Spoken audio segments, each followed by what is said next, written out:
Welcome back, everybody.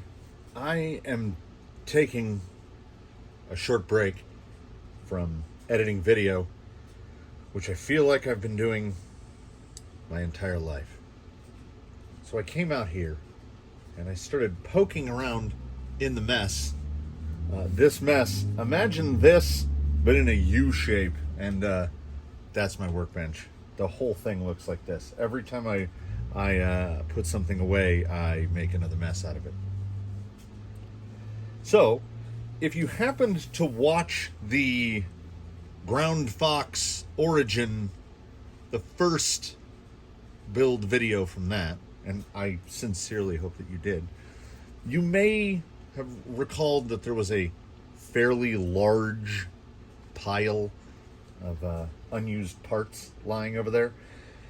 Those unused parts are pretty much spread around the whole building now. Because what I did is I came out here and just gonna clear a little spot here. I got to thinking, as I had mentioned at the very close of that one, I've got an axle, and somewhere around here I've got another axle. These are AR-44s. And some tiny little bit of customization to fit has already begun. If you ever wondered how close an Axial, like an AR-44 axle, is to an Element axle, well, this is all Element out here on the end. But with the high pinion, like, I'm going to have to, like, these are just stuck on here. They're not clocked, because otherwise I think it would be about, like, we're talking, like, pinion angle to the moon. Anyway, so I got to thinking, I can use a bunch of these bits and pieces. I got Element parts everywhere. Got this Element part, and this one, and of course there are the chassis rails. Here's one of them. And then I thought, why should I use this? If we're going to build if we're going to go parts bin, let's go all into the parts bin. So we actually will be using that and that, but not these. What we will be doing is taking my delightful tracing here. I decided to start with paper this time. So the axles will go right about there, I think, for we're shooting for a 12.3 inch wheelbase. They will be positioned underneath this little guy right here. He is going to be chassis mounted steering, because I want to spend as little money on this as humanly possible. Like, for now, for assembly purposes, he's going to have the junk, the 25 kg servo. But once Yella's replacement servo, well, okay, once the next RS500B that's going to go into Zoidberg, so Zoidberg can be converted to 4S, that servo will free up a servo. 2 RS500s will go into Zoidberg. The 2 AGFRC SA75s will come out. One will go into Gate Rover. One will go into Yella. Yella's servo will come out and go into whatever this guy ends up getting named. You know, he's going to be green, and he's got Yella's old body. And he's got these axles. And he's going to have this custom chassis that in about 5 minutes here I'm going to cut out. Should be a blast. And I was looking through gearboxes. I have a stock 10.2 gearbox. I have this little, I think it's just an Amazon replacement for a Red Cat gearbox. But I thought, that's kind of boring. So in an effort to consume the very last morsels of the Capra, as the axles and the suspension are part of Zoidberg, The cage is now misdirection, the cage and the shocks. I still have the Spare Time Hobbies skid, the flat belly skid, with the completed Capra gearbox, the nice noisy coffee grindery gearbox. So this has been modified to fit this guy. He's going to go right in there, but like, you know, at that proper kick forward LCG angle. And instead of using the traditional mounting methods for the dig servo, I am going to use the winch servo mount that came with the Ground Fox, and it will be mounted here at this delightfully jaunty angle, and I will make standoffs for either side. It will be mounted in there like that, and for the time being, this 20 kg will serve for the dig servo. This 25 will be the steering servo. The 1080 that's still in the package will be the power source. The Hobby Park, I think the 55 turn will be a perfect choice for the winder grinder that is the Capra gearbox. And there's a GT, oh, there it is. And there's a GT5 here waiting for it. So I think the first step into this journey it came from the workbench is to, I was going to say clean up this mess, but I think we'll start with cutting out a little bit of cleaning up this mess, and then getting the aluminum raw cut on the saw so that I have the two pieces. And I'm genuinely leaning towards just, I'll get this guy on the paper cutter and cut the paper down a little tighter so that I don't have this huge mass of paper. And then I'm probably just going to spray glue it and just glue it down to the top sheet of aluminum. So that's what I'm going to do. And yet, you know, I am going to clean up a little. Like there's parts out that are not going to be used for this build, certainly. I have a lot of Element axle housings now, like a lot. So I'm going to put away what I think I don't need, and then I'm going to grab some aluminum.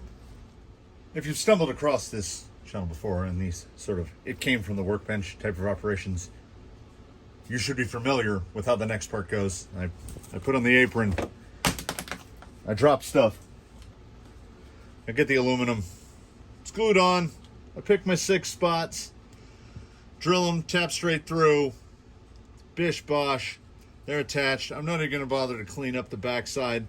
This guy's going to go straight to the bandsaw because we're not die chemming it.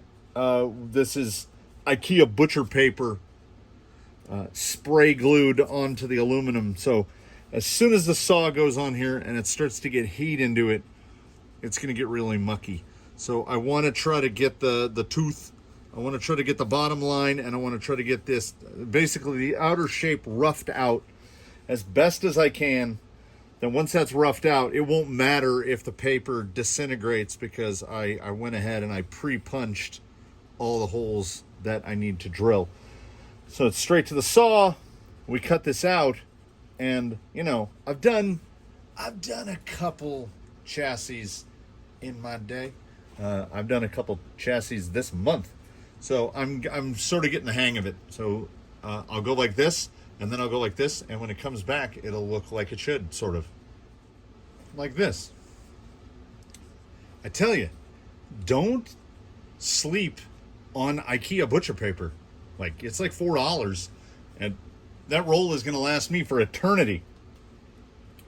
Spray 90 holds it down pretty well, just starting to peel up from, you know, being saturated with Relton A9. I don't think I missed any holes. I think they're all there. I think they came out about where they need to be. It needs, you know, it needs a bit of cleanup, a little bit of the file, a little bit of the Dremel, a little bit of the spindle sander, a little bit here and there. But overall, the cutting came out not too shabby. Let us... yeah. We'll pull the halves apart. Get the tape out from in between. This is a freeform festival, so I can just I can give it the guesstimate on, you know, where to put the angles. Well, that blue tape was holding.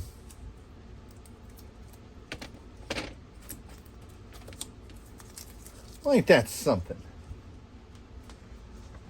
Get that off a little bit.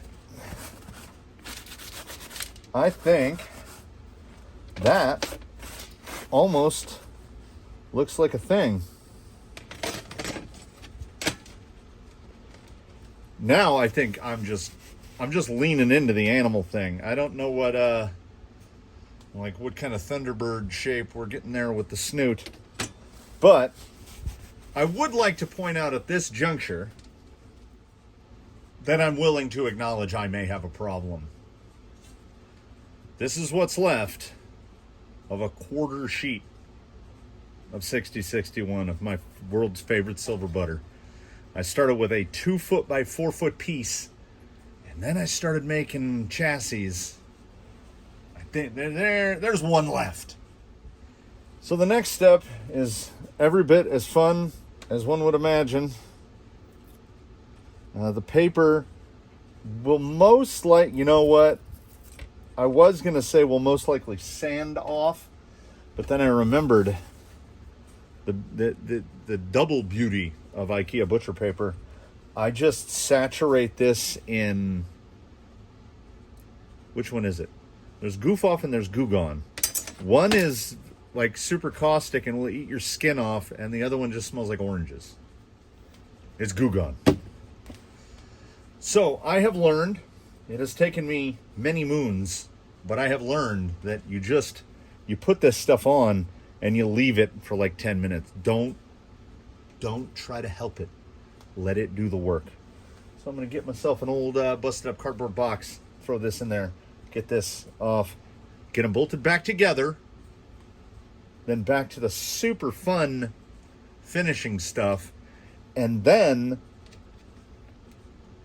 I'm trying to think, is there a single hole on here that stays 2.5? I don't think there is. So by default, I drill everything to 2.5 millimeter in the event that I'm going to leave some hole threaded. Actually, because where is it at? Because of where the steering servo is going to go, you know, I might have to rebuild this whole. I might not use that mount at all, because what just occurred to me is, even if I undermount this front like that, okay, even if I undermount this, I think the servo is going to come up too high. It's going to be higher than the shock tower. Will it? Nope. Look at that. Oh, we golden. So, provided there's no panhard interference, and I'm using the OE element panhard spacing. I just found there he is. Panhard mount. That guy goes there. That guy goes on there.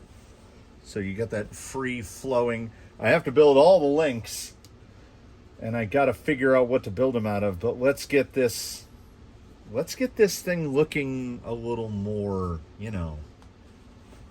done. Let's move some of this out of the way here. I'm trying to find, rod ends. I need 16. I would gladly settle if I could find 8 of one kind and 8 of another. That'd be acceptable.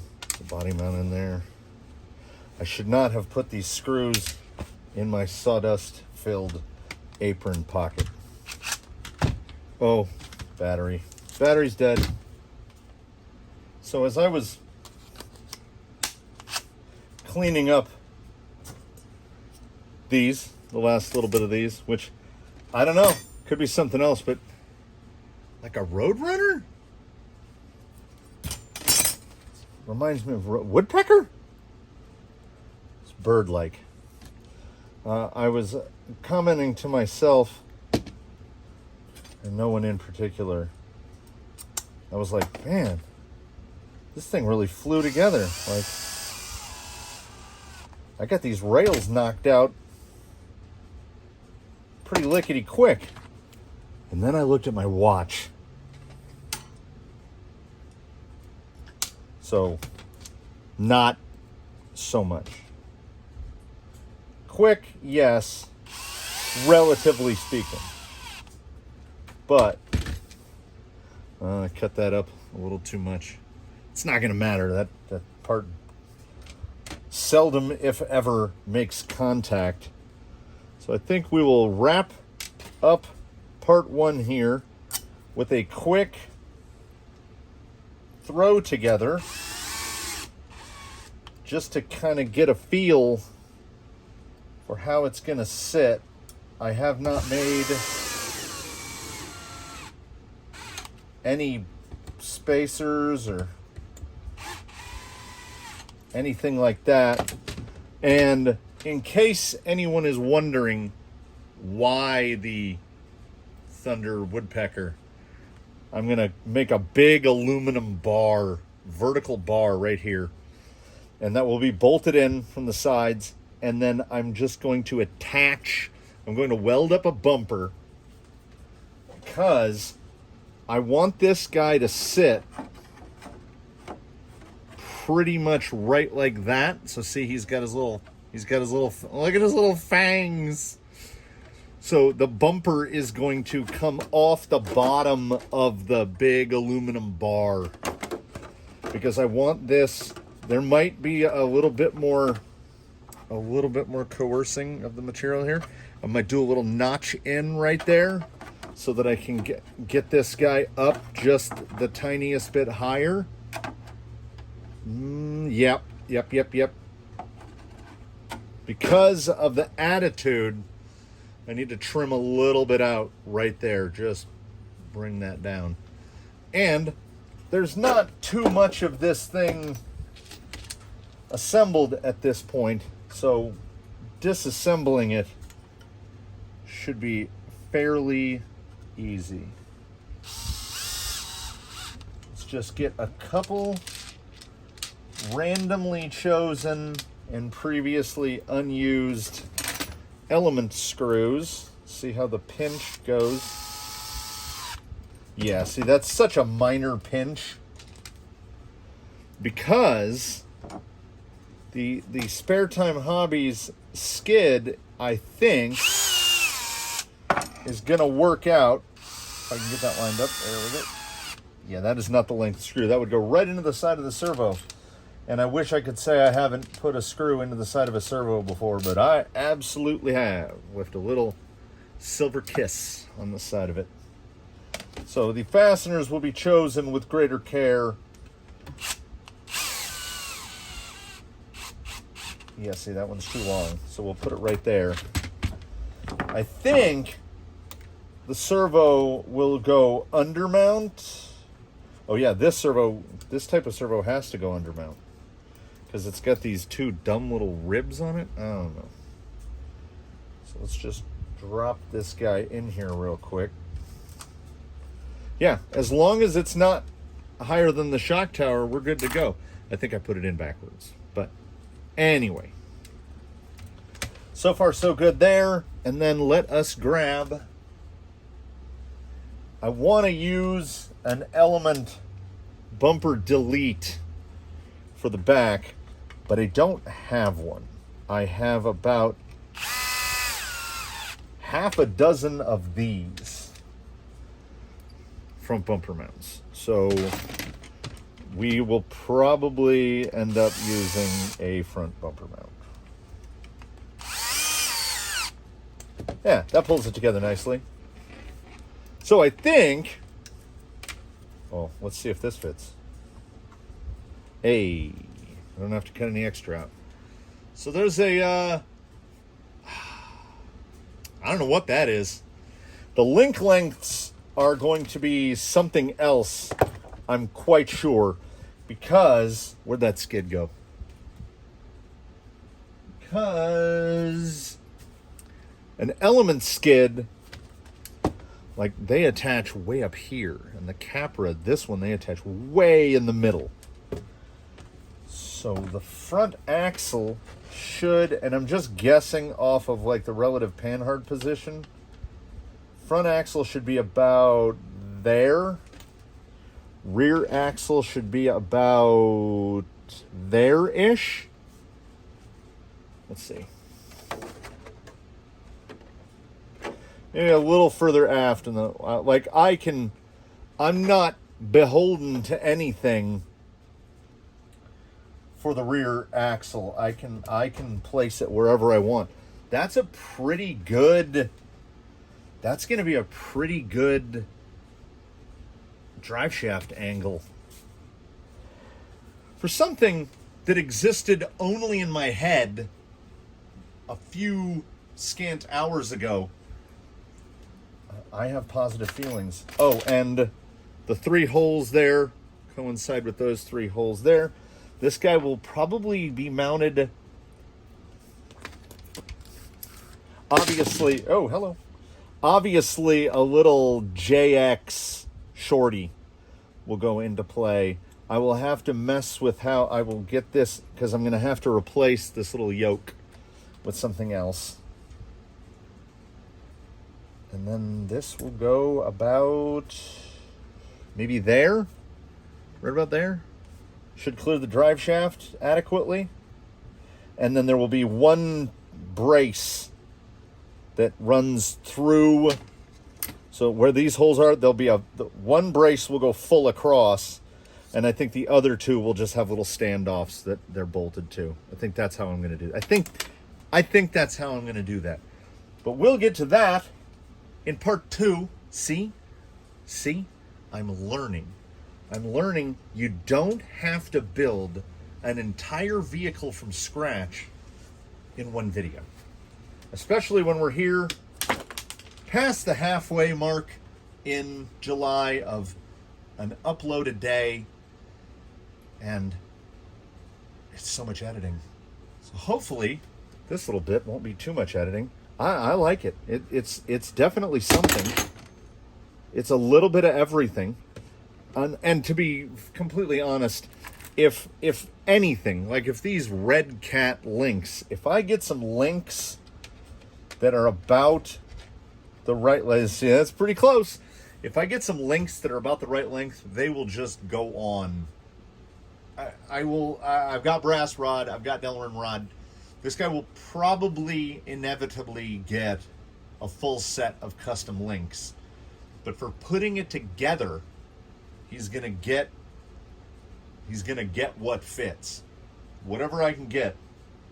2 of the same bottoms for there, 2 of the same, you know what I'm saying? So that's all for that. I think I feel a sense of accomplishment. I'm not wearing any shoes. There's aluminum stuck to the bottoms of my feet. My fingers are gray. Doesn't really show up, but they're quite gray. I thank you all for watching.